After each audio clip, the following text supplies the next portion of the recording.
and welcome to yet another session of In Dialogue Foundation's Certificate Course in Dialogue Studies 2024-2025. Today we have the pleasure of having with us Dr. Mustafa Cenap Aydin, who will be speaking on Catholic Church and Dialogue.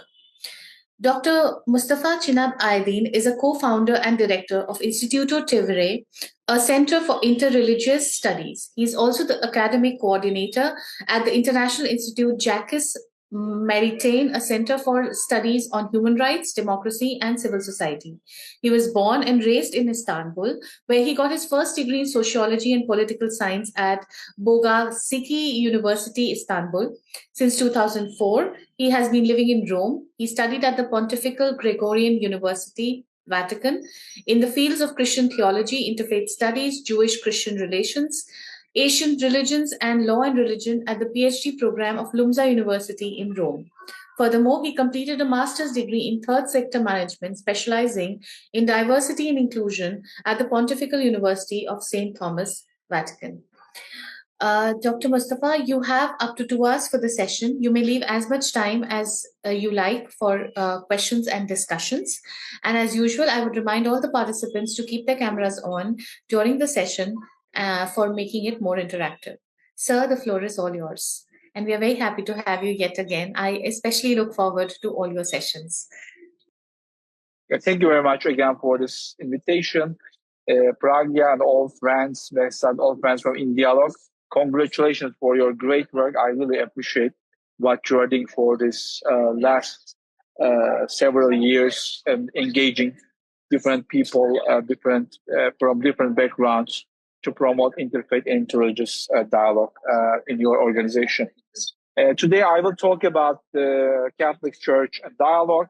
Just to check something, beside my voice, do you hear so many other noises around? This is my question. Just do you hear me? Okay, I'm in a sort of a crowded place, and this should be noise canceling, but I don't know what's happening on your side. So I'm so sorry. Okay, now I have a small presentation here. Okay, Catholic Church and dialogue. It's a really big theme to be covered. But actually, I'm now I think it's an interesting thing because I was not supposed to be here. But coincidentally, I'm now in a place very close that I have started studying the subject matter 20 years ago. I'm so close to the Pontifical Gregorian University at the moment, where I started my studies to study what does it mean dialogue, interfaith dialogue for Catholic Church. And here also I'm seeing my another university, Angelicum. I am in between two universities, and that's why also it was not planned. I was supposed to be a more, I would say, calm and stable place. But I think it's also a nice, interesting coincidence, providence, that I find myself here between two universities where I studied and taught about the subject matter for many years. Okay, the topic is very big, but I try to make it, a little bit shorter for our discussion. And especially I will be focused on more historical facts because dialogue is now going on recently, especially in the last 11 years. And due to the pontificate of Pope Francis, maybe, recently, I guess less than 2 weeks ago, and there was a huge group of religious leaders, intellectuals from India who participated in a big interfaith event here in Vatican. They also had the possibility to meet Pope Francis. And recent things are very obvious and common, but I would like to focus on a little bit of history with you. And I would like to now a little bit focus on the pioneering figures, because what we understand today, interreligious dialogue, interfaith dialogue, from the perspective of the Catholic Church, is much more related to the Second Vatican Council and the document called Nostra Aetate with the date of 28th of October 1965. But here, before going to that part, I will be focusing more on some pioneering figures.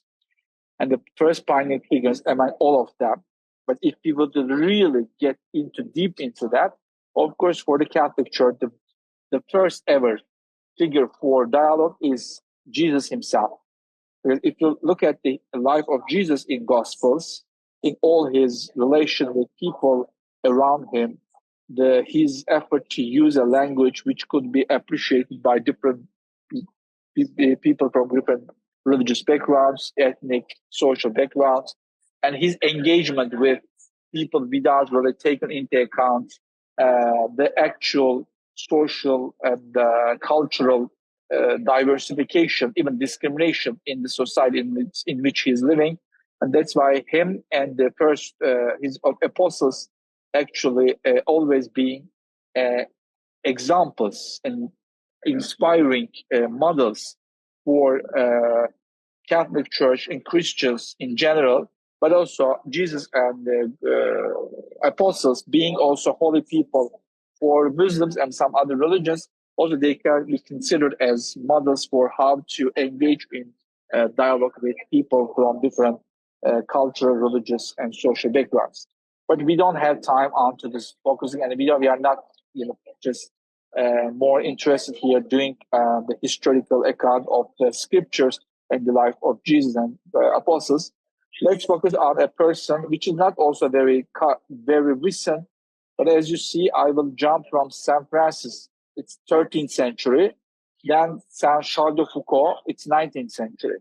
The reason we are a little bit spending time on Saint Francis because now Catholic Church has a leader, and his name is also Francesco.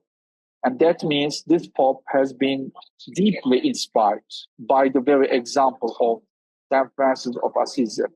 Saint Francis of Assisi has been famous and important for the Catholic Church for his teaching on poverty, for his teaching about promotion, brotherhood among his fellow Christians, but also very importantly, he is also famous and considered as a pioneering figure for interreligious, interfaith dialogue for the Catholic Church, because in 1219, during the Crusades, he went to Egypt to meet the Muslim Sultan Malik al-Kamil. Malik al-Kamil, and this was the guy who was leading the Muslim army, trying to defend the Muslim territories against Crusaders, even though Saint Francis of Assisi was supposed to be part of the Crusaders' army. He left his own weapons and disarmed. He preferred to go to Sultan Kamil to start a peaceful conversation with him. And that is usually for the Catholic Church a very important moment in the history of the Church, which is considered as a pioneering and I would say avant-garde moment for interfaith dialogue. And picking up this 5 years ago, that was the 8th century of this important meeting, Pope Francis himself opted for this name. He went to Abu Dhabi, a Muslim majority country, and he wanted to share with the humanity a document called Human Fraternity Document, which was not written only by him, but co-written by Pope Francis and the head of the Al-Azhar University in Egypt, the most prestigious Islamic university in the Sunni Muslim world, the head of the Al-Azhar University, Ahmed Al-Tayyib. They both religious leaders co-written and co-signed this document, and they would like to share this document with the whole world as a new, I would say, Magna Carta, a new way of looking at dialogue from both Christian and Muslim perspective, but involving all religions. Even in this document made another, I would say, effort to include also non-believers, people who do not associate themselves with any religion. So Human Fraternity Document was so much related to the history of Saint Francis, because without the heritage of Saint Francis, I wouldn't say that that anniversary would have been so important for the Catholic Church to promote dialogue at global level. And also from this point onwards, Pope Francis would like to write an encyclical for the whole church called Fratelli Tutti. We are all brothers and sisters. And that document, that encyclical at the beginning of it, it explicitly says the encyclical of Pope Francis, Fratelli Tutti, we are all brothers and sisters. is inspired by the human fraternity document. Then Saint Charles de Foucault. Saint Charles de Foucault was a French soldier during the French colonization of Algeria. He was over there, he lived over there, and he had a moment of conversion to his faith.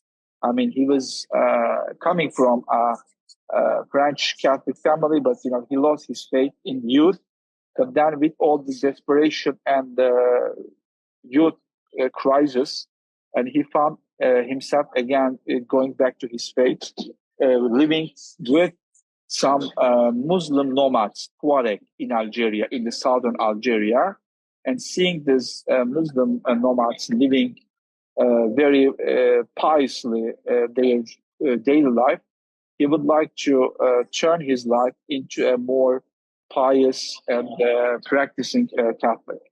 That gave him the possibility to create an idea of dialogue of life, even though unfortunately he was killed by these very people, and most probably not for religious reasons, but that time is 1915, and 1915, and France was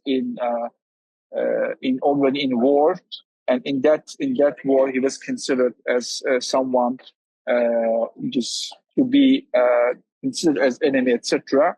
But it was very horrible, of course, because he was living there peacefully without harming anyone in the region. But that moment created also an important moment for the Catholic Church, because followers of Charles de Foucault, we call them today little brothers of Jesus or little sisters of Jesus. These people are the footsteps of Charles de Foucault, especially they are living in conditions, people with very poor social and economic conditions, especially from different religious and cultural backgrounds. And this is another way that Catholic Church engaged in dialogue very early, much before 1965, as I told you at the beginning, the date in which Nostra Aetate Declaration was confirmed. But more specifically, talking about dialogue, talking about what Catholic Church meant with dialogue, engaging with other religions at different levels. Dialogue of life, academic dialogue, theological dialogue, spiritual dialogue, sharing of spiritual moments. And if you just put them all together, we should remember another name very important, another pioneering figure, Louis Massignon. Louis Massignon was a French academic. He also had some duties on behalf of the French government in the Muslim majority countries, and he also had this moment of conversion to his faith. Actually, after spending many years of doubt and suspicion about his faith, his Catholic faith, but he converted to his faith again through some contacts in the Muslim world, especially in Egypt, in Cairo, but also in Iraq and Syria, other parts of the ex-territories of the Ottoman Empire. At that time, they were Ottoman Empire. Louis Massignon made a breakthrough for dialogue for the whole Catholic Church, because first time he used the term, especially for three religions, Judaism, Christianity, Islam, as the religions, Abrahamic religions, and he used the term children of Abraham. And he was so much interested in mysticism in different religions, especially in the mystical figure of El-Hallaj. Because when we talk about mysticism, mystical experience of religions, you can see a very broad and shared common ground between all the religions, starting with religions related to Dharma, Hinduism, Buddhism, and then Judaism, Christianity, and Islam, and also religions who come after these big religions. You see the mystical experience goes beyond some religious boundaries and community definitions and the ritual restrictions of these religions. And these mystical experiences could offer a background in which the human person could express themselves in a way that could be also communicated to people of other religions and none. So Massignon would like to focus on this mystical person, a Muslim mystic, Hallaj, did his PhD on him, and all efforts, academic and theological efforts, and also at human level, Massignon was very open to meet other people around him, made a great, I would say, preparation for the Catholic Church for the upcoming years. Another person, interesting person, is as defining figure, Paul Mullazadeh. Paul Mullazadeh was born in late 19th century in Crete. That time again is Ottoman island, then became a part of Greece into a Muslim family. But he was sent to France at a very young age to study when he was teenager. And then Paul Mullazadeh converted to Catholicism. After that, he became a priest. And then finally, he ended up here in Rome as a professor of Islamic studies and Turkish studies at the Pontifical Oriental Institute. As the institute, this institute was established at the beginning of the 20th century by Pope Benedict XV. Paul Mullazadeh stayed in Rome until his death, around 35 years, not only a professor of Islamic and Turkish studies, but also a counselor to at least 3 popes for Islam, but for dialogue in general. Everything happened before Second Vatican Council, because he died in 1959. What we see in his writings, what we see in his correspondences, what we see in his, I would say, suggestions to the popes in the archives, he didn't want to create an image, a negative image of his former religion, of any other religion. He tried to make some bridges between his new faith, Catholic faith, and the other religions that he studied and he already knew from his background, since it was his coming from Crete, a multi-religious environment, Ottoman Empire, very multi-religious environment.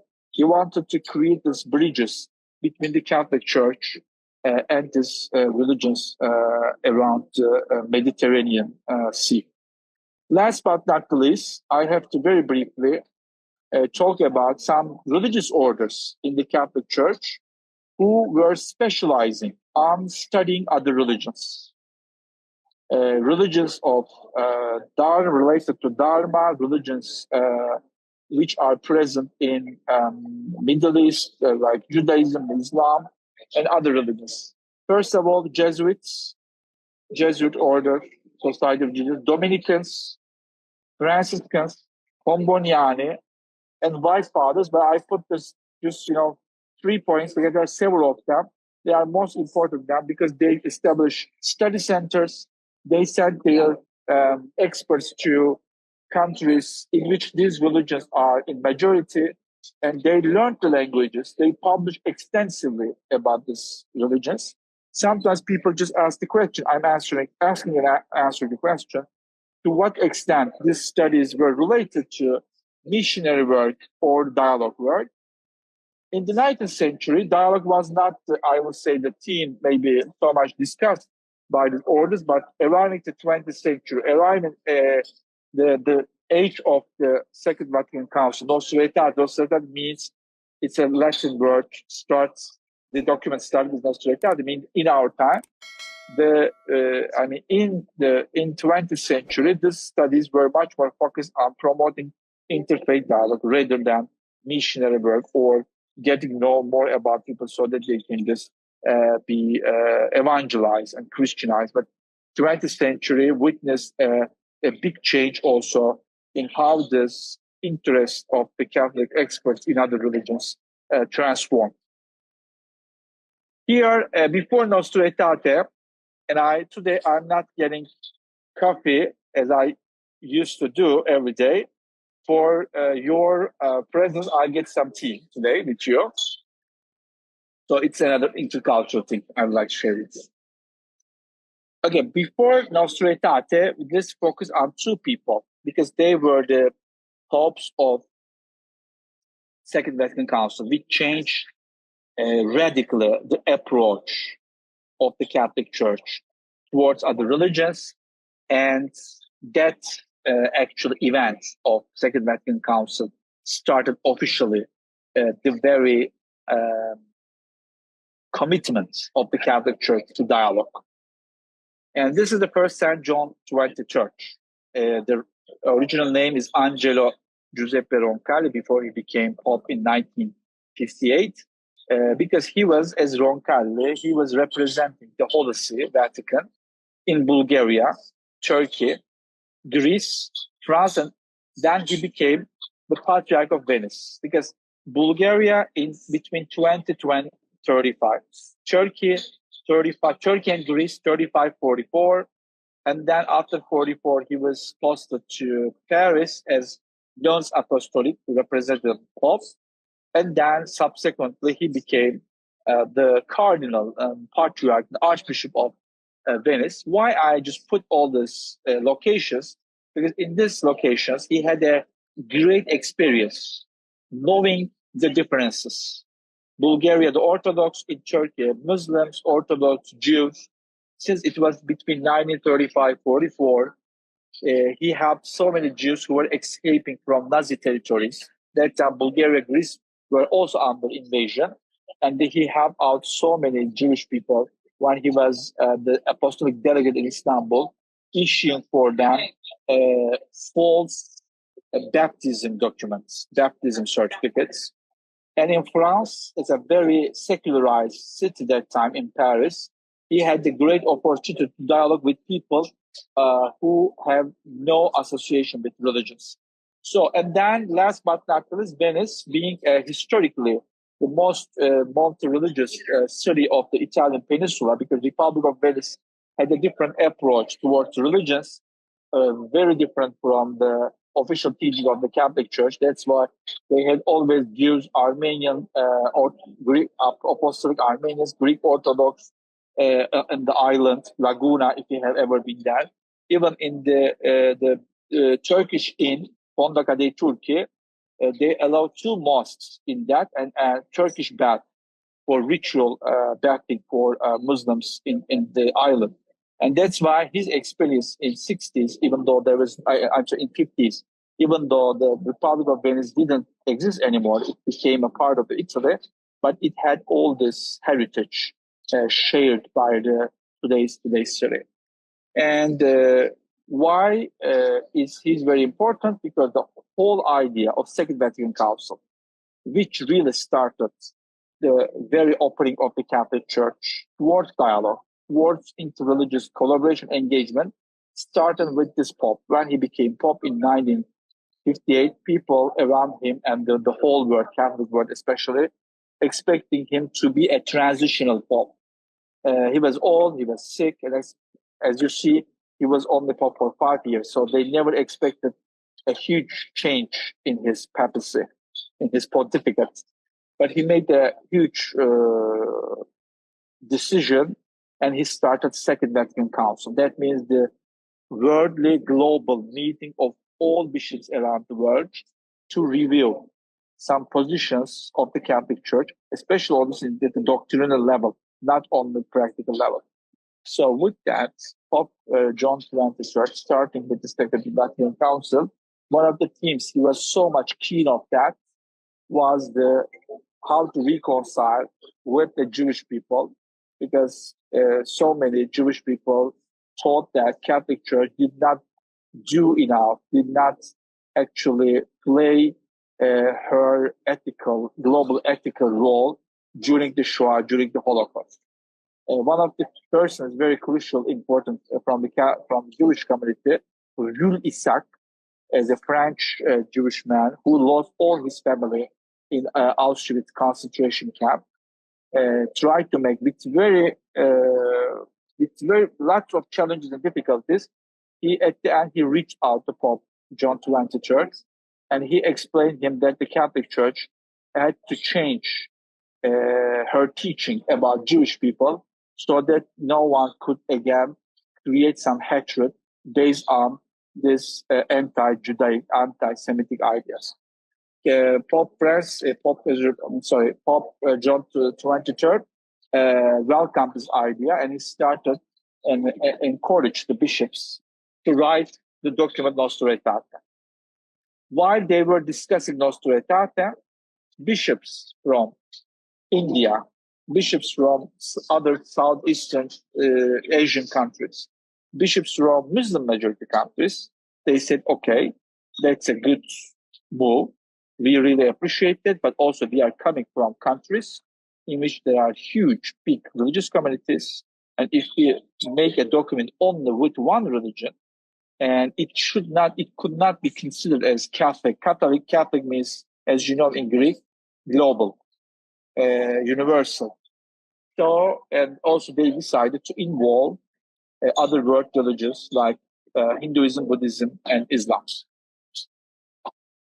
Then John XXIII died during the Second Vatican Council.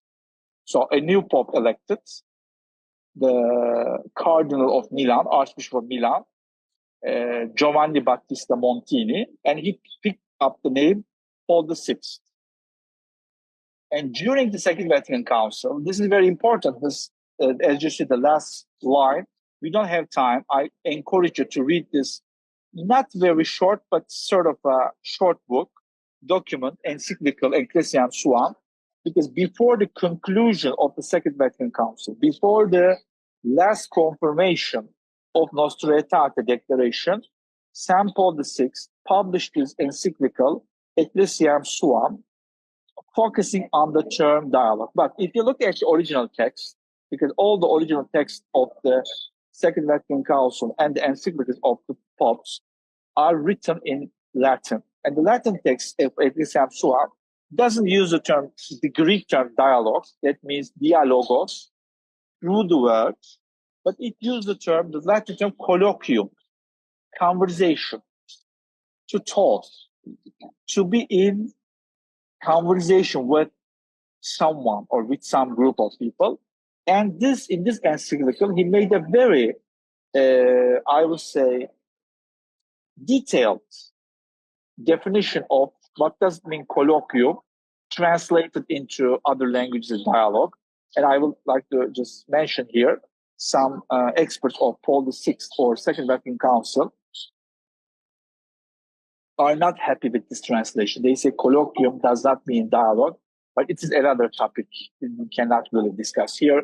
It can change so many things, even what I am talking about now. But because dialogue is a Greek term, it goes back to the very idea of Hellenistic culture, and more than that, Socrates, Plato, Aristoteles, and all the idea of dialogue, how it is actually elaborated, and coming to the 20th century, again re-elaborated the very term of dialogue, not colloquium, by two Jewish philosophers, Martin Buber from Austria and Emmanuel Levinas from France.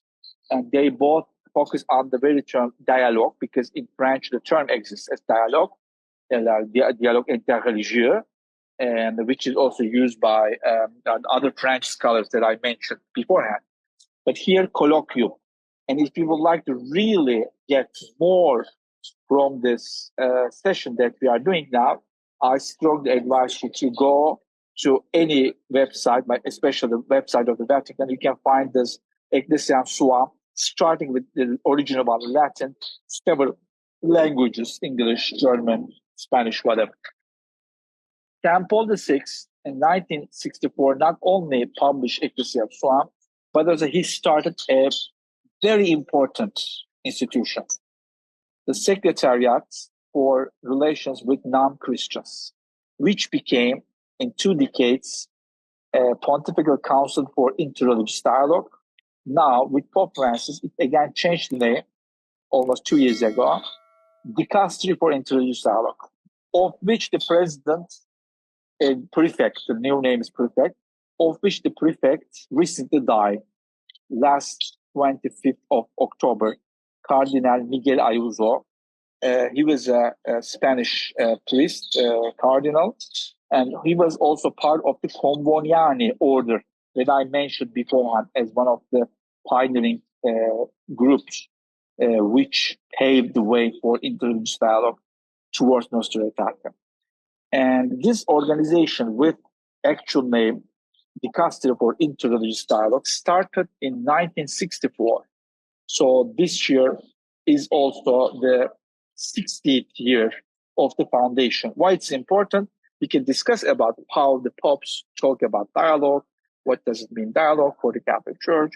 But this institution, the Dicastery for Interreligious Dialogue, is the institution which put into action the very idea of dialogue of the Catholic Church.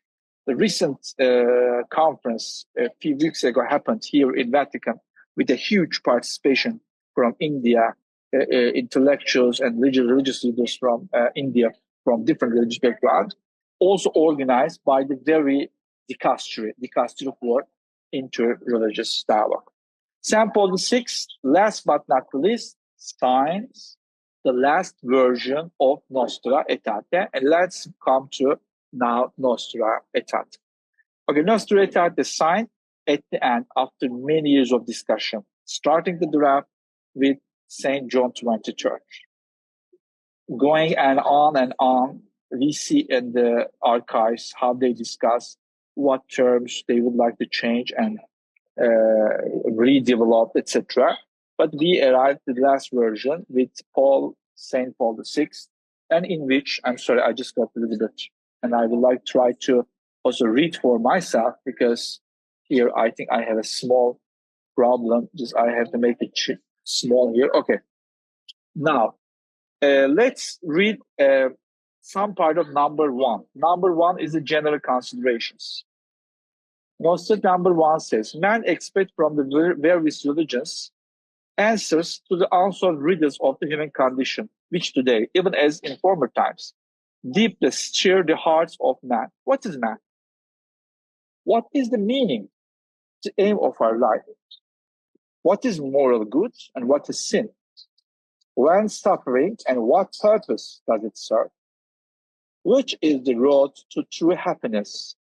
What are death, judgment, and retribution after death? What finally is that ultimate inexpressible mystery which encompasses our existence? Whence do we come and where are we going? As you see, Nostra Aetate number 1 puts several questions that could be universally shared by people of different religions around the world. Number 2 is focusing on more religions inspired by Dharma. Thus, in Hinduism, man contemplates the divine mystery and expresses a true and inexhaustible abundance of myths and truth-searching philosophical inquiry. They seek freedom from the anguish of our human condition, either through ascetical practices or profound meditation, or a flight to God with love and trust. Again, Buddhism in its various forms realizes the real radical insufficiency of the changeable world. It teaches a way by which man, in a devout and confident spirit, may be able either to acquire the state of perfect liberation or attain, by their own efforts or through higher health, supreme illumination. Number 3, which is more about Muslims, I only get not the part about Muslims, but the call of this part for Muslim Christians. Document says it could be also extended, this call, to other religions, since in the course of centuries, not a few quarrels and hostilities have arisen between Christians and Muslims. This Sacred Synod urges all to forget the past and to work sincerely for mutual understanding and to preserve as well as to promote together for the benefit of all mankind, social justice and moral welfare, as well as peace and freedom. Here we can see as the methodical part of Nostra Aetate, because first part was more about the basic questions that are posed by different religions altogether. Second part dedicated more, what does it mean for the Catholic Church as recognizing as two important dialogue partners, Hinduism and Buddhism religions of Dharma. And Nostra Aetate number 3, focusing more relations between Christians and Muslims. And here also gives a method. What does it mean dialogue? Just forgetting the past, but working together for these areas: social justice, moral welfare, peace and freedom. described in this part. Fourth part is more about the birth of the document of the Jewish community. I also pick up the part about anti-Semitism. There are several other parts. You can just read and consult also very easily in the internet, in the website of the Vatican. Furthermore, in her rejection of every persecution against any man, the church, mindful of the patrimony, she shares with the Jews and moved not by political reasons, but by the gospel's spiritual love, decries hatred, persecution, displays of anti-Semitism directed against Jews at any time and by anyone. Okay. Nostra Aetate picked up and opened up so many ways to engage dialogue for Catholic Church, but one of the important breaking points, I would say, that was a meeting in Assisi, the birthplace of St. Francis. Again, it's not only important to talk about St. Francis just because the fact that the pontiff, the actual pope, is named after him, but also if you go the time of the John Paul II, John Paul II has a name, very important name, because John Paul II picked up the name which was picked up by his predecessor, John Paul I, who was elected just after the death of Paul VI in 1978. But John Paul I only survived for 33 days. So John Paul II again picked up the name John Paul II too. But this name is very particular because this name means they would like to, both of them, John Paul I and John Paul II, they would like to walk in the footsteps of their two predecessors, who were the architects of Second Vatican Council and Nostra Aetate, John XXIII and Paul VI. John Paul I, John Paul II. John Paul II, eighth year of his pontificate, he called a big event, the first time in the history, in the birthplace of St. Francis, a day for prayer for peace, inviting all religious leaders around the world, Christian, Muslim, Jewish, Hindu, Buddhist, Baha'i, Shintoist, Taoist, all Christians like Anglicans, Orthodox, as you see in the picture. And they were all gathered in Assisi to pray for peace together. And now here, without our presentation, I will just add some other points and I will leave you with your questions.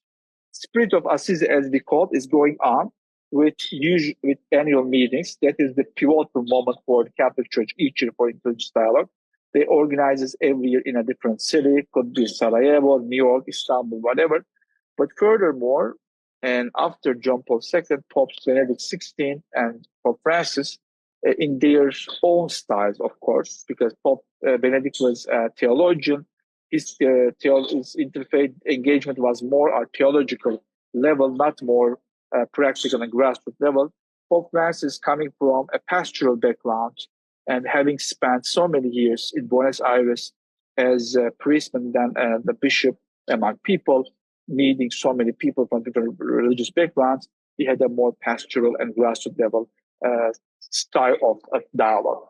Today, the most, I think, important theme for interreligious, intercultural, and interfaith dialogue for Catholic Church, how to promote more and more bridges between different religions for specific purposes. For instance, how to prevent wars together as religious leaders and people of different religions. Another theme, very important as an object, as a goal for the Catholic Church, how to join the forces of different religions to protect our planet and how to promote more sustainable development for all. And if you look at that, again, Human Fraternity document, another topic is very, very important, to create more interfaith collaborations to prevent social injustices, discriminations against especially vulnerable people, women, in this case, especially children, poor people, elderly people. And if you just look at the more specifically under women and children, widows and orphans, and how religions, people of goodwill and people of different religions could engage in interfaith collaboration. to prevent these problems and how to help them out, these vulnerable people, independent from their religious, cultural, ethnic, social background. And in the very document of fraternity, both religious leaders, Pope Francis and Ahmed al-Taib, underline something very important, because they recognize in this document human diversity, cultural, sexual, ethnic, whatever adjective you can add, as a will of God. They say we were created differently because that is the will of God. God wanted to create us differently. Okay, here I'm finishing with my presentation. And if you have any questions, please go ahead. Thank you so much for your patience and listening. Thank you, Dr. Mustafa. I think thank you for sharing all this history with us. I think the first time I saw as a layman, this was much before I was into dialogue, dialogue studies or peace building. I think the first instance I saw of the Catholic Church being interfaith is when the Pope calls some people from different religions and then washes the feet. So that's a ritual that happens, I think, every year. And I found that very impressive. I think that was something that he was, that's something that a message was being sent to the larger Catholic community that, look, this is who we are. We are all, pretty much similar. Another recently, I think this Ramzan, I actually came to know about the Focolare movement, which also is being approved by the Catholic Church, and that is something. It's there in 180 countries, and for those of our participants who do not know about the Focolare, it's pretty much similar to the Hizmet movement, and but it's based out of Hizmet movement finds its roots in Islam, so Focolare finds its roots in Christianity. So I found that quite impressive as well. So I think there is I just feel there's a lack of awareness in both Christians as well as non-Christians world, that there is dialogue happening very there is a rampant interfaith dialogue process happening through the church, and especially the Catholic Church. So those are my comments, and then I just want to open the floor for questions. Please raise your hands, or Jay, please go ahead. Hello, it's evening, so good evening, sir. My question is that when we talk about, say, interfaith dialogue, and when it's especially when we talk about interfaith dialogue, and when it's sort of being promoted by a monotheistic religion, say like Christianity, when we're talking about, and how Christian institutions have now historically have sort of turned towards interfaith dialogue, and have sort of used dialogue as a way to mediate conflicts between themselves as well. So when we talk about interaction between, say, a monotheistic religion, so do you believe that interfaith dialogue between monotheistic and polytheistic religions, pagan essentially, religions present a unique challenge when compared to dialogue between two monotheistic religions? So say interfaith dialogue between Hindu, since Hinduism is not a sort of organized religion, but still Hinduism is a polytheistic religion, and dialogue between that and Christianity presents more unique challenges than, say, dialogue between Christianity and Islam. And if there are, so what are these challenges? So, yeah.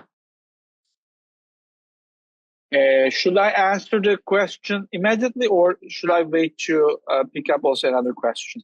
It's totally up to you. What would you prefer? We can also maybe listen to the other question. Okay, Puri, please go ahead. Thank you. Hi, Dr. Mustafa. Thank you for the amazing presentation. So I actually want to know, when you talk about interfaith dialogue, why do we have, we in Christianity, we've seen there are different orders. There are Orthodox, there are Protestants, there are many different orders, right? I think they do not really relate with each other as well, and there are differences between them. So how do you propose a way of dialogue in between them, and also dialogue between these Abrahamical religions such as Christianity, Islam, and also Judaism? They're fighting amongst each other as well, right?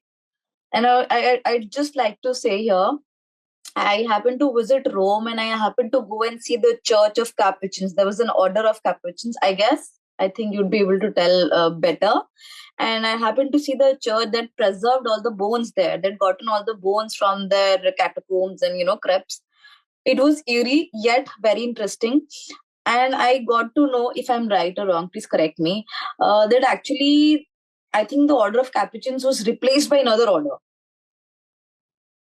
If I'm not wrong, I've forgotten, it was long back. So there is always a different order on top of each other. Somebody's always trying to take the place of previous ones. I mean, how does that work when we're talking about peace and, bridging the gap and, having the same sort of, you're worshipping Jesus, yet there are differences. There are, different branches of the same religion.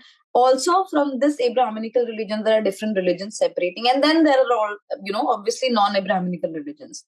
So how do you propose that happens? Thank you so much. First of all, thank you very much for the comments at the beginning, dear Prag and Malank, because this is important for Kolar movement. Since I picked up the pioneering orders, thank you very much for completing it, because Focolare movement and Sant'Egidio, because Spirit of Assisi of 1986 also brought Sant'Egidio community or Communion and Liberation, several other Catholic groups, which were born in the 20th century. And especially they were, Focolare born actually before the Second Vatican Council, but, became one of the promoters of Nostra Aetate, Spirit really very active, bringing people. And last May, they organized here in Rome a huge event, and they invited people from different parts of the world, more than 400 people. And let me tell you, it was huge success, especially bringing Muslims and Jews on the same table during the event, and not only eating together, but hugging each other during the event. That was not very easy in our times. And now the question of Jai, thank you so much for this question. It's very important, because here, for instance, in our work in Rome, I'm part also an international organization, Religions for Peace, of the Italian chapter. I'm in the Italian chapter as a member of the board. And here, for instance, some of Hindu friends, they precisely say they are monotheist. And this is important, because they say they are part of a monotheist religion, and they challenge us. They've done, not all of them. I know it's a big world, and as the Christians and the Muslims are very diverse among each other, also the Hindu brothers and sisters are very diverse. Some of them would like to be called always monotheistic. But your question is still very relevant, because obviously, once some religions, they say, okay, we are coming from Abraham as one God, and the prophecy and the all elaboration about the hereafter, paradise and hell, and all this stuff. Of course, the question is much more focusing on, their internal theological matters. Here I say, while they are relating themselves to other religions, especially in this case, religions of Dharma, I think there are challenges, but also opportunities. Challenges is, as you have mentioned, sometimes there's a problem of common language. What do we call, especially the divine? How do we approach the divine? I mean, our understanding of divine is elaborated by the teachings of Upanishad or by the teachings of Bible and Quran. Here, but the opportunity is, there's a great opportunity to learn from each other. On the other hand, if you come back a little bit, also now responding a little bit to Dr. Verma, when you come back to the dialogue in the Abrahamic religions, they look like more fortunate, but they have so many other topics to, unfortunately, get into the bitter discussion. Because, since the differences are so small, whenever they see this difference, they could become easily angry about each other, unfortunately. And that's why there's another huge opportunity while related, just while we are picking up the position of the Catholic Church, as in the example of Louis Massignon, is also very much interested in the mystical dimension of the dialogue. Here, of course, there's a huge opportunity in dialogue with Dharma traditions and Hinduism and Buddhism, because in that case, as historically, Christian and the Muslims definitely learned so much from the mystical and ascetic experience of Dharma religions, because this is the inculturation of both religions in I would say the cultural and religious territory of the Dharma traditions. So when they get into the spiritual mystical dialogue, they discovered that not only they have so much common points, but also they discover what have they already borrowed from this very traditional and historic background of the Dharma-based religions. Still, we have some questions remain, but I think the questions could only be overcome when we engage in dialogue from different dimensions. The dialogue of life, on the one hand, academic dialogue on the other hand, theological on the other hand, so that they can just complement each other. But I would say the more efficient way, what I see, for instance, there's a group called DIM, Dialogue Intermonastic Dialogue, in which you find so many opportunities between Hindu monks, Buddhist monks, and Christian monks to engage more into a deeper understanding, mutual understanding. Question of Dr. Dverma is also very important to understand what we are talking about. The church that you visited, belongs to the Cappuccini order. Cappuccinis are one of the branches of the Franciscan order. They are also coming from San Francis. Today, they are represented as three groups. Maybe that's why you were saying. Because the original one, we call with their names at the end OFM, Order of Frati Minori, minor brothers. And then one part became Cappuccini, and another became Conventuali. Now they were split into three groups. They are now in 21st century much friendly and brotherly, but in the past they had some clashes actually. The diversification in the Catholic Church exists, and also there are these Christian denominations, as you mentioned beforehand, because at the beginning, the first institutional church established in today's Anatolia, in today's Eastern Turkey, by Armenians, 301. Then when the Roman Empire tolerated the Catholic Church, the Christians, and with the Edict of Milan, 313, but also that religion becomes a state religion at the end of the 4th century. But as you know, in 1054, the big schisma happened between Catholic Church and Orthodox Church. Catholic Church established its center here in Rome, Orthodox Church in today's Istanbul, New Rome or Constantinople, the former names. And then with Zwingli and Luther in the 16th century, another schism arrived with these, as we call them generally, the Protestant churches who protested Catholic Church. Could be Lutheran Church, Zwinglian Church, could be Calvinist Church, and then in the aftermath, as you know, Methodist, Baptist, etc., etc.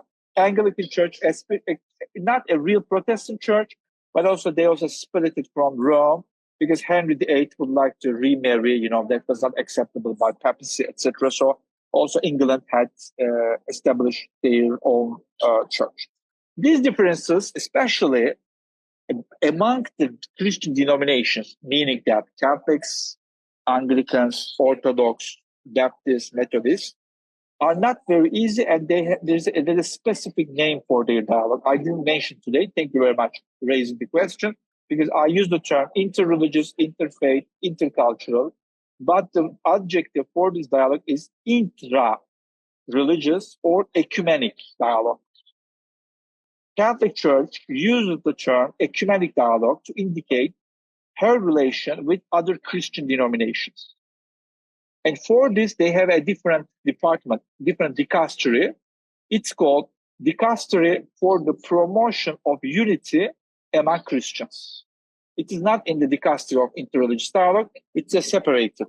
But attention, the dialogue between Catholic Church and Jewish people is also in the Christian unity dicastery, because Jews and Christians share the same scripture. That's why Catholic Church would like to deal with the Jewish people with the dicastery of Christian unity, not with the dicastery for interreligious dialogue. Concerning their dialogue, I mean, within the Catholic Church, usually, theoretically, it shouldn't be a problem. The Catholic Church has a hierarchical institution, and every religious community could be Cappuccini, could be Focolarine, could be Jesuits, could be Dominicans, even though they are differently organized, even though they have their own leadership, they are at the end all connected to Pope, Bishop of Rome. They are under his spiritual guidance. They're all statutes and they're all, I will say, inspections, if it's needed, done by the Holy See, by the papacy. So theoretically, they are united under the same umbrella of the Holy See and the Catholic Church. But still, there are some challenges. This is a part of the human existence, I mean, even though they are the same community, they could be.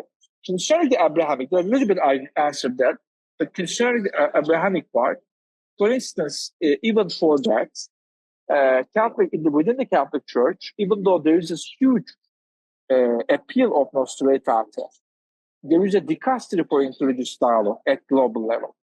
In every bishops' conference around the world, you see an office specifically established for ecumenical, meaning that dialogue among Christians, and interreligious dialogue, meaning dialogue between Catholic Church and other religions. You can still see challenges. Some religious groups in different parts of the world, they are less interested in dialogue, or they don't put dialogue into their agenda. And sometimes it could happen, you go to somewhere around the world and visit a Catholic community, and if you talk about Nostra Aetate, interfaith dialogue to them, maybe you can just find them, not totally, but very, very limited. You can find them with very limited knowledge about what we understand, reading the texts, reading the theoretical framework. So meaning that not every time the idea of dialogue, unity, brotherhood is very easily, shared in the common ground, in the grassroots level, and in the different parishes and communities. This is what I would like to say. Thank you so much for answering that in such a detailed manner. Thank you. Thank you for your questions. Both questions were very inspiring for me. Thank you. So we have Randall. Randall, please go ahead. Okay, so as Randall is writing his question, if there's anybody else who would like to ask the question, Jay, go ahead. Actually, sir, I had a small follow-up question to ask. It may sound a little cynical, but it's not the spirit of my question. Is that basically when Catholic Church initiates all the interfaith dialogue that it does, when it takes the initiative in interfaith dialogue, I wanted to understand the objective behind it. Is it driven by their religious doctrine, right? Or is it a understanding is it like a genuine academic understanding that they desire to gain from these interfaith dialogues, or is it something else? So basically, that's what my question was. It's a very important question. Thank you. And a very fair question. Your Catholic Church actually responds to this question in different documents. And let me start with a more, I would say, sometimes discussed and controversial one. Because in one of the documents, Catholic Church describes interreligious dialogue as an integral part of evangelization. I mean, people ask this question and they answer this question. They didn't say anything against that. But here, let me explain you what does it mean today's understanding of the Catholic Church evangelization that was picked up different times by popes, but even by Pope Francis. Today, what they understand from evangelization is to give witness the teachings of gospel in the daily lives. I mean, they say evangelization means you give witness to other people, to the society, to the community, the principles that you have learned through your faith that is mentioned in Gospels. Meaning that just, if what does it mean in this manner, interfaith dialogue? When you meet other people of different religions, they are called as Catholics to live authentically their religion so that they don't misguide people about their religious identity, but they should trying to be Catholics which are in conformity with the teachings of the Catholic Church. And that is also a call for everyone else. I mean, the main objective, main goal is how to call us people of, this is another term, biblical term, picked up by Pope several times, how to call together the people of goodwill from different religions and cultures so that they can join their forces to create common good in the society, in the community, in the city that they are living in. Because these efforts, interreligious, interfaith efforts, actually could be beneficial for everyone else who is joining that.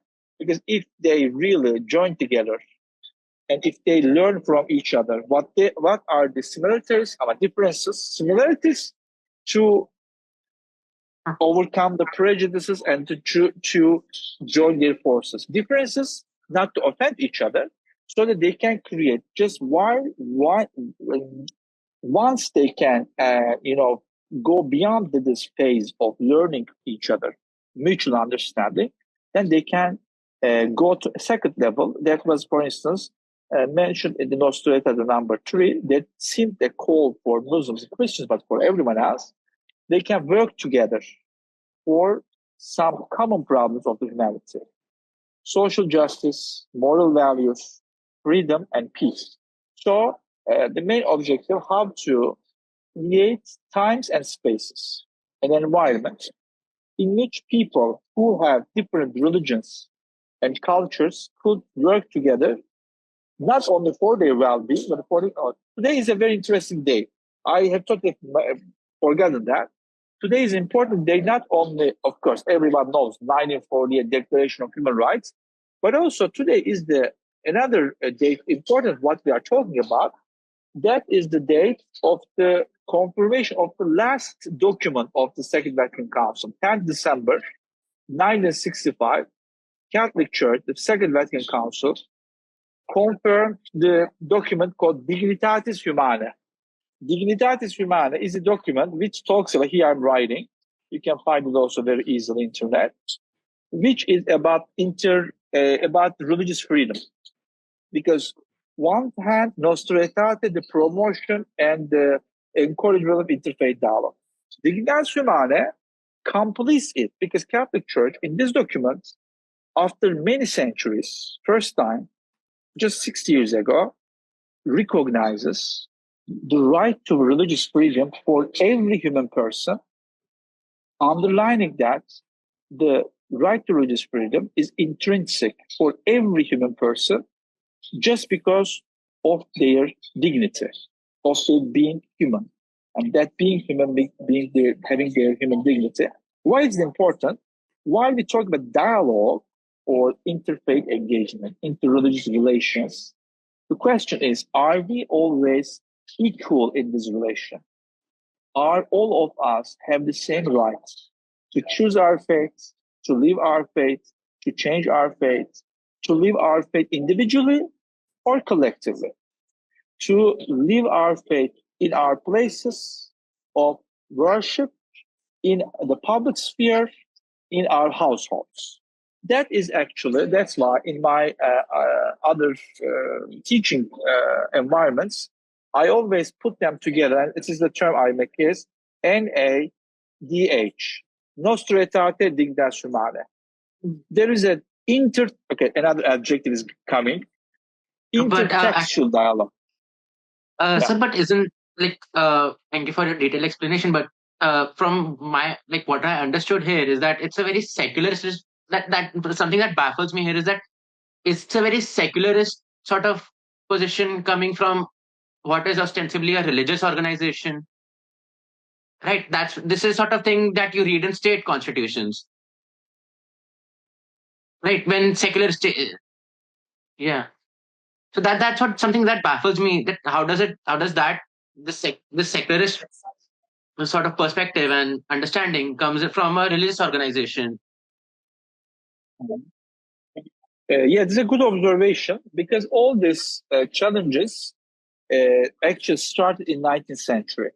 If you look at I just skipped from San Francisco directly to Charles de Foucault. That was very quick, also for myself, but Charles de Foucault and Louis Massignon were coming very secular society from France, French society. In the 19th century, if you see the teachings of popes, they were really struggling against the new ideas of positivism, modernism, secularism. 20th century, Catholic Church started a new way of reconciliation with these ideas. And they tried to, for instance, if you look at 19th century teaching of Catholic Church, they were against nationalist ideas. They were against all democratic actions. They were discouraging people to go to vote. But another person I didn't mention, at the beginning, at the presentation, he was mentioned, Jacques Maritain, because this is the institution also I'm involved. Jacques Maritain, another French philosopher, actually, he was one of the important figures who started making a philosophical reflection how to reconcile the secular democratic world with the faith of the Catholic Church. So here, Catholic Church, with these documents, would like to bridge the gap. But here, maybe in my presentation, I didn't give you the whole picture together. But if you read this text truly, Nostra Aetate Dignas Humanae, you will see, even though Catholic Church makes these invitations, makes an opening to diversity, in both documents, underline the importance of their faith, importance of the idea of salvation according to Catholic Church. It doesn't negate that. And here, the call is not to drop the identities or religious backgrounds or religious commitments, but how to be present in the secular public sphere with faith, with religious identity and religious commitment, without attention, without using anymore a discriminatory language, without creating anymore a situation of otherness, but using terms like fraternity, using terms like dialogue, involvement. Because in the past, the world was much more divided, even how defined by the Catholic Church. Now, more inclusive language, but inclusivity doesn't mean that each religious person should drop something from their religious identity or from their faith. So it is a sort of modernization of how Catholic Church perceives itself and presents itself. John 20 Church called this in Italian. It's also it was not translated into other languages. People use it as it is. Aggiornamento. Okay, you can just, if you put in the Google Translate, it will say update. But he uses a term. He didn't use the term neither reform nor modernization. He said we need an aggiornamento. We should update ourselves because not only for Catholic Church, also for other religions, sacred scriptures are the same. They don't change the sacred scriptures. They don't change Jesus, Moses, Muhammad, they are the same people, Buddha. But based on the tradition, based on the scripture, based on this historical holy people, they use the term reading the word, reading the science of the word, and how to update the religious understanding according to the new conditions. Let it be modernization, let it be democratization, let it be the Declaration of Human Rights and Freedoms, and let it be also now the third, fourth way of human rights as we are experiencing cultural rights, etc., etc. Religions maybe are a little bit slower than modern secular movements and ideologies, but as you see, an example of Catholic Church, they are also moving, towards a direction, but always making a firm reference to their roots and sacred scriptures. So does it also address sort of the proselytization of the doctrine of proselytization of Catholic Church as well? I didn't hear the term. Actually, I'm having trouble pronouncing. It's proselytization. Let me just Google it and type it in chat. Yeah, I didn't hear the term. If you can write the term, I will be happy. Proselytization is it's a conversion. Proselytization. Proselytism. Yeah. Okay. Yes. Okay. No, let me tell you, proselytism. Okay, sorry, I didn't hear that. No, just I'm a sociologist of religion, so I'm always trying to listen to what people say about their religion, And if you pick up again the words of Pope Francis, he condemned proselytism, the term proselytism. Proselytism means that you attempt to change the religion of other people through some methods which are not necessarily all the time ethical and human, okay? And not respecting their dignity. Pope Francis himself condemned this way of dealing with other people. He used the evangelism coming from the evangel or evangelium, the Greek term for gospel, the original term for gospel, meaning that how to live gospel, according to the scriptures, so that people can see your example. And he, several times, if you can just put Pope Francis, proselytism, evangelization into Google, you can find all his quotes about that. He's totally against. This is, as I told you, at the dialogue level, Catholic Church promotes dialogue. Some people do not receive and apply it. At the leadership level, Catholic Church condemns proselytism and then focusing on evangelization and interfaith dialogue. But you can, of course, find people, as you see people who are against dialogue and not applying dialogue. Maybe you can also find your daily practice in your, environment, people from the same church, but they do maybe still some sort of proselytism. That shouldn't be very surprising because unfortunately, it's not just all the time. The leadership and grassroots level are tuned and harmonized. Oh, okay. So basically, now that I put it in perspective, my understanding is that evangelism and proselytization are essentially not the same thing, but they have the difference between them is that evangelism is that one is the setting the example yourself. Evangelism is that, okay, be a good Christian in public, be a good Christian in practice, and basically, and whenever somebody comes and inquires about you, give them good information. That's evangelism. Basically, set a good example for yourself. And proselytization would be that it's a very aggressive sort of formation where you go and aggressively undermine other people's beliefs and aggressively sort of try to convert them. Is that correct?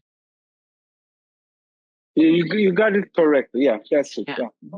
Okay. Thank you, sir. Thank you so much. That's the second thing that you said, condemned by Pope Francis, and he always promotes for everyone else in public, in different manners, in his documents. He always focuses on evangelization and condemned proselytism. Okay. Thank you, sir. Thank you so much. Randall, Okay, you are back, Randall. Hello. yeah, we can hear you. Your voice is breaking, so maybe speak slowly. Yes. So, Mr. Cenap, I'm born a Catholic myself. I'm not a practicing Catholic as such. I thought I'll explain that positionality at the start itself. I wanted to understand that usually within the Catholic Church, I believe that the Vatican Council II was a kind of a paradigm shift for the Catholic Church itself. And also, and you specified in your presentation that a lot of these changes were doctrinal.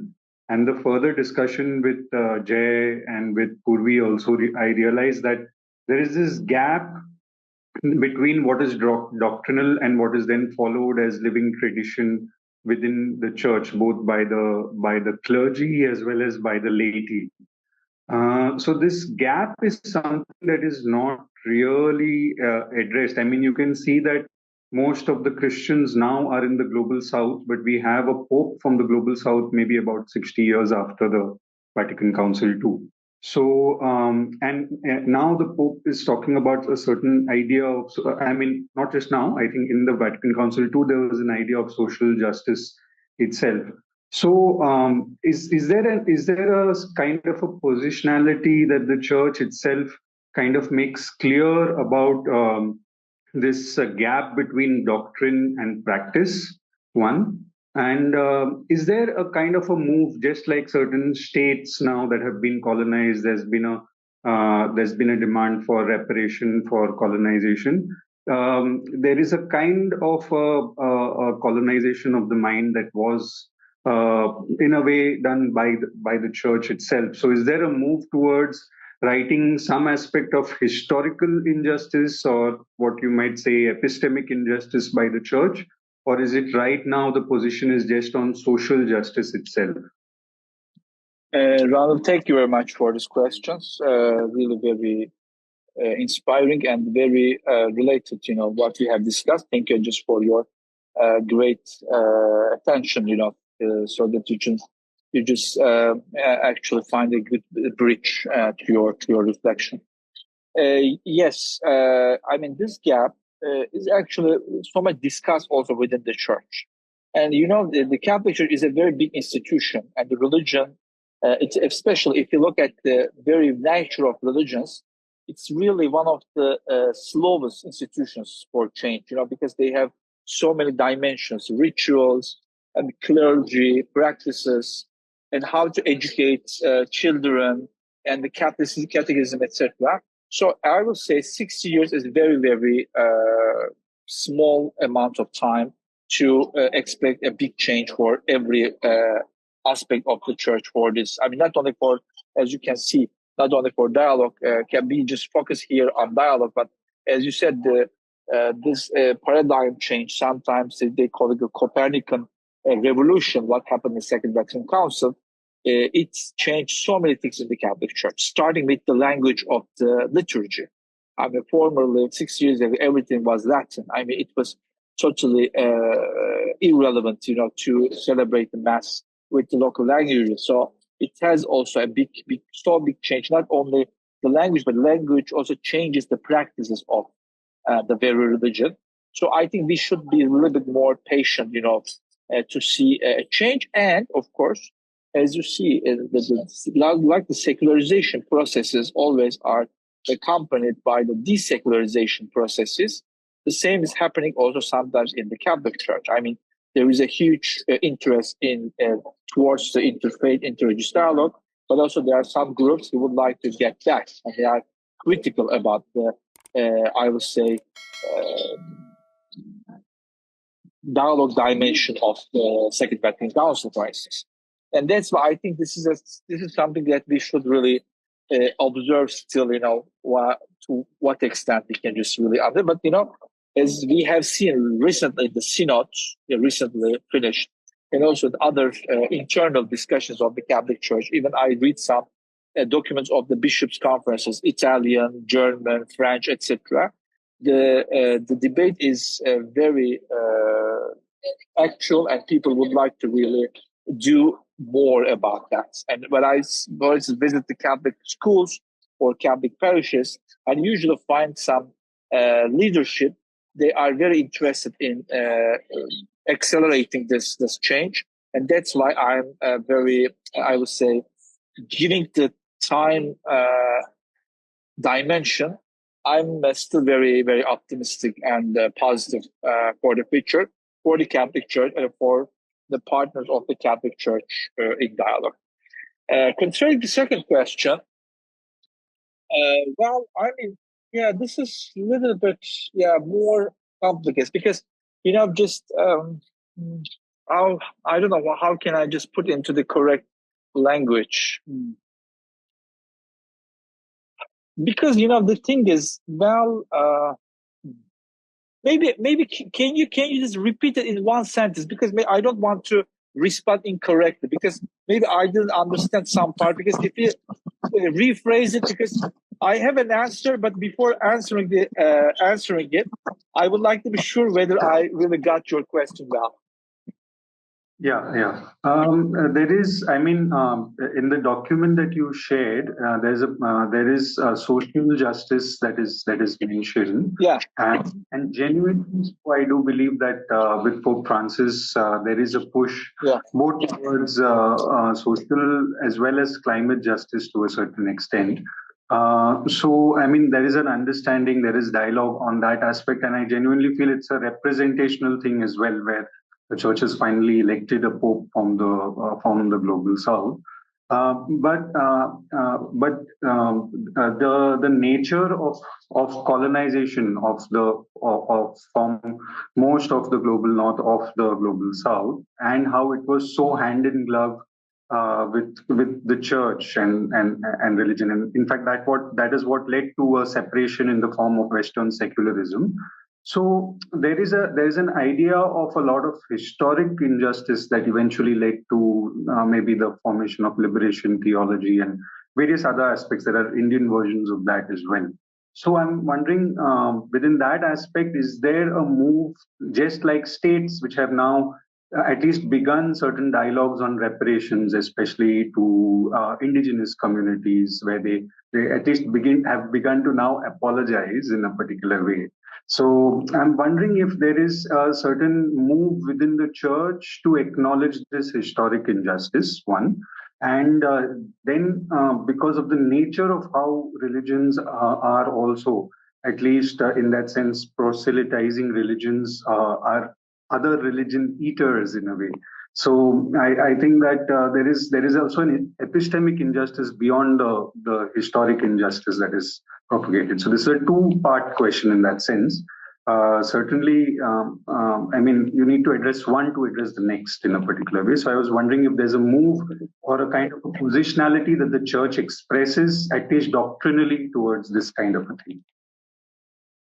Thank you. Okay. I was not very sure that I got, but just, my answer is over there. Okay. Just because I was a little bit just confused about whether I got this epistemic colonization injustices in a different way. Thank you very much. It's a very elaborate and very thoughtful, I would say, engagement with the presentation too. Well, the first of all, if you just look at all this effort, because in 1913, people were expecting even maybe some Asian or African pope. Then I would say conclave ended up with another reconciliation. Yes, from global south, but of European origin. Pope Francis. So but it is still something. Just from Europe to global south again with European.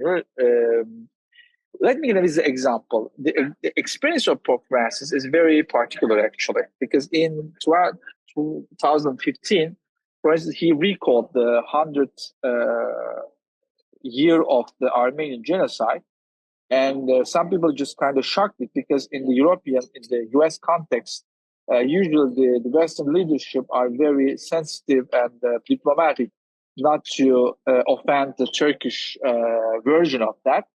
But Pope Francis was coming from, he's coming from Buenos Aires. He was born and raised with Armenian community in diaspora. So The first change, especially what we are seeing, is to bring the personal experience into the leadership. And it's not just, only what does it really changing, at the doctrinal level. And given this example, yes, there is actually the change, especially how to reconcile with history, because this injustice, because also Pope Francis is also coming from a background in which he was so much involved with people who actually fought against injustices in his home country. And maybe, one of the reasons that he's not going to his home country in the last 11, if you just, John Paul several times in Poland, Benedict XVI was in Germany, but Pope Francis never visited his country because he doesn't want to be part of the political divisions, and because he was actively part of the some political positions against injustices, against poverty, etc. That's why I think this is a very interesting moment that we are observing about how Catholic Church is dealing with this injustice through the Catholic social doctrine, which has been developed in the last 2 centuries, starting with Rerum Novarum, Leo XIII, because, as you see at the beginning, it was also not very easy for Catholic Church to recognize what is private property, the labor rights, worker rights, and then just we arrived to the second phase of it after Centesimus Annus of John Paul II. It's a sort of a reconciliation between these rights and also having, accepting an integration into the global system. I think it is not very easy for the leadership of Catholic Church because, Catholic community is 1,300,000,000 people, and they are all over the world. But as you have observed very good, yes, the Catholic community is growing in the global south, and the numbers are diminishing in the Western world. And that's why, of course, the reflections are also based, on this particular change. And all the literature, I would say, grown after in the post-colonial era is also very relevant for some Catholic academics. Here we didn't mention them, but as you know, some important theologians of religious pluralism, like Raymond Panikkar or Jacques Dupuy, they had their deep experiences in India, and without their experience in India, they could not have developed a theology of religious pluralism, for instance. So I see there is a move, but the move is, of course, not, I would say, unilateral one. As I was mentioning about the secularism and desecularization, here, for instance, I would like to give an example of the former Pope. In September 2006, Pope Benedict XVI made a university lecture at Regensburg, and people usually, of course, mostly focus on his quotes about Islam.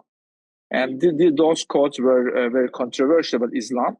But let me tell you, his university lecture was not focusing on Islam. He was focusing on the de-Hellenization of Christianity.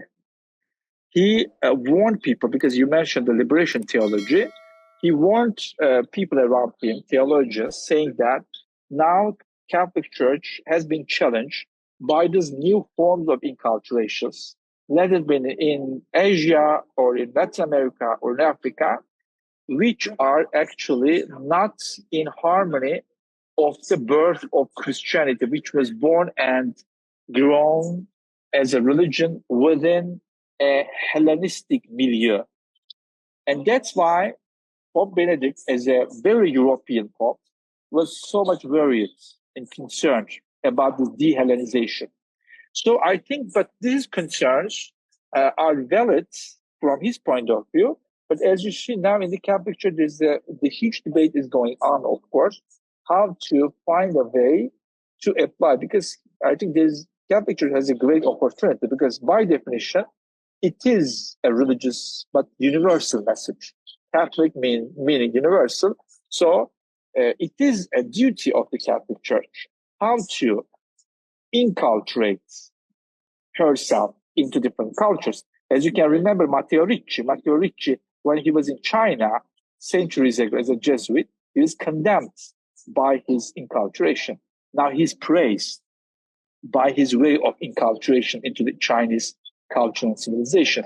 So I think that is, especially the part about the role of the Catholic Church, especially in Latin America, but in some other part of the world, this I would say, mixture, or I would say the hybrids, unfortunately, acting with the colonial powers, especially Latin America. If you read the documents, not on Nostra Aetate, but some others, there's a huge effort starting from John Paul II, started with crusades. John Paul II made a public apology about crusades, for instance. And the colonization, again, for instance, recently, the new findings of the tragic situation of Canadian Catholic schools, again, there have been several declarations about that. But of course, it's kind of complicated because on the one hand, yes, there's a huge effort to reconcile with history, with memory. But on the other hand, the idea of reconciliation, the idea of recovering, I would say, on the one hand, the indigenous local identity, but now, since these people are also part of the religious community, so how can they become the pioneering figures to create something new, which can not only celebrate and validate the indigenous and local, but also how to, involve and include the so-called people who come afterwards, and so that they can really feel themselves part of a faith community without, feeling accused or diminished or excluded. It's a very difficult job. Because and how would you offer an idea of being brothers and sisters in humanity, or within a faith community, or around a goal, a common good, without offending their dignity, but yet recognizing, because it is part of the Catholic teaching and sacrament, recognizing the sins and then sharing the sins to a religious leader to start reconciliation. I think we are at a good point because people have started to talk about that. People have started, recognizing them as sins and wrongdoings. But I think given the whole social, political, and cultural complexities of each context, I think we are supposed to be patient to see a real, or whatever, real is a very ambitious term, but a change in which we can just, have this human fraternity imagined and wished by Pope Francis and Ahmed El-Tayyip 5 years ago. Thank you, Randall, for your question again. Thank you so much. Since I have one question, I don't think anybody else has because they haven't raised hands till now. But I have one question before we wrap up. And in case anybody else has, please raise your hand because we have Cenap, and he's as you can see, he's a lovely person, and he's so knowledgeable. By the way, he also has a lot of previous lectures, and some of them are on Islam. So he's well-rounded with almost all religions. So that's something I just wanted to say before I ask my question. So Cenap, could you maybe, you talked a lot about history, but could you also throw some light, and this is out of my curiosity, on how do you personally see the future of dialogue in Catholic Church? How do you think it's going to evolve, or what new things might just come up? Thank you. Thank you very much for your beautiful words and for the question. Yeah, the future always concerns us. And I can just say I arrived here and immediately I celebrated the 40th year of Nostra Aetate. I was a young volunteer, and now next year I'm getting prepared for the 60th anniversary of Nostra Aetate, things are really changing rapidly. And I can just only compare what happened 20 years ago here. But I see is also looking at now the young generations grown in the Catholic Church as experts of interfaith dialogue. I see a particular investment of the Catholic Church in dialogue with the religions in Asia. Most of the leadership, for instance, like 20 years ago, there were so many people who are experts of Islam, Arabic word, etc., because that was just after the 9/11, and there was a huge, I would say, investment in that. But given the now the importance of the Asian countries, and I would say we use in Italian frizzante, the bubbling life in the southern part of the global south, as we call southern part of the globe. Catholic Church also is more and more interested in dialogue with this part of world. And I see also in the academic work here, and there's a huge conference recently happened here is an important testimony of that. Recently, for instance, there were so many conferences about mostly Muslim Christian, Christian Muslim Jewish, but now bringing the whole intelligentsia, all these people from the subcontinent, the South, global South, here for discussing interfaith dialogue. I think it's an important change that I'm observing, as it is the normal way that they are actually doing that we were expecting. Second thing is Pope Francis changed the way how to implement Nostra Aetate. Some people call him as very pro-dialogue, but I would say from the doctrinal point of view, he's just applying what is already said in Nostra Aetate in Second Vatican Council in 1965. So in the last 11 years, he made huge developments and progress in how to implement and apply interfaith dialogue in different parts of the Catholic Church.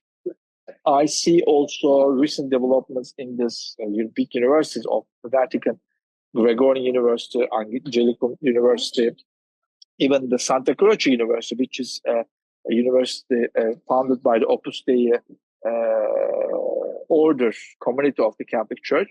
They are also implementing some interfaith meetings, because formerly they were not particularly interested in interfaith dialogue. They are also doing some work in interfaith dialogue. And this is, I would say, they will be more and more in the picture. Lastly, I will say, here I see also important change. So we can also the question about the gap. So my observation, some other observations involved in that.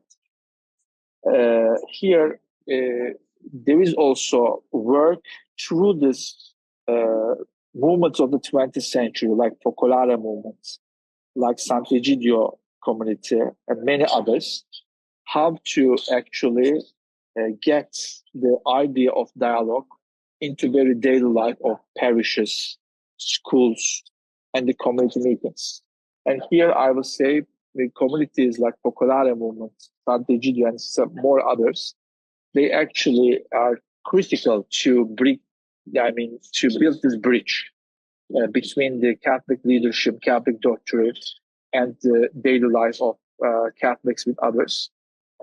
Because their efforts are more focusing on how to involve people through a diversified, I would say, the list of activities.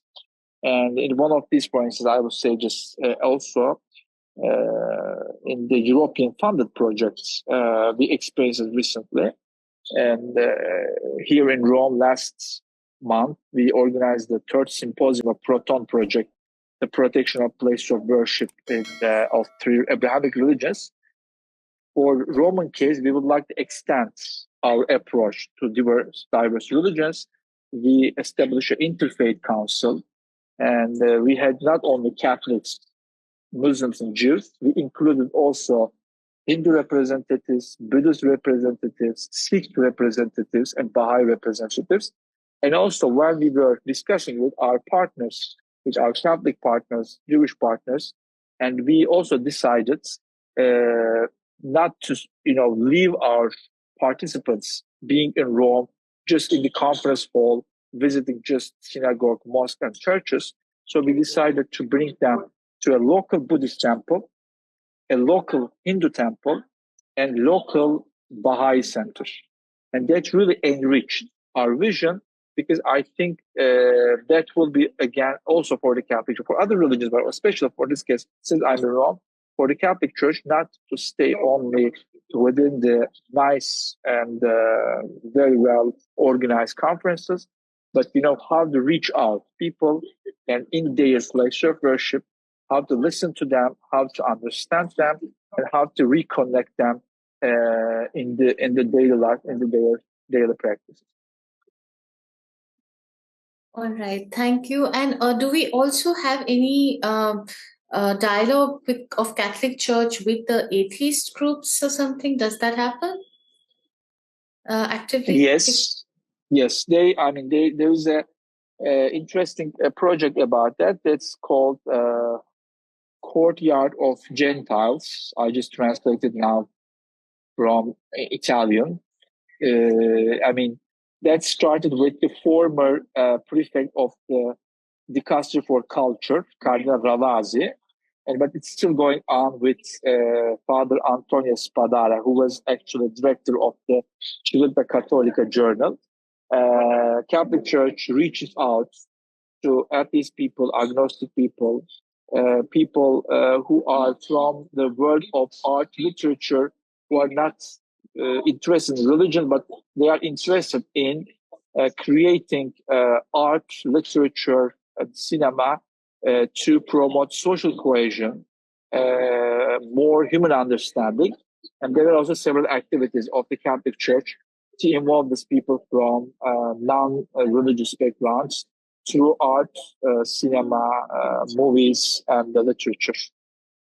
Okay, thank you so much. That has been very, very informative, and I think all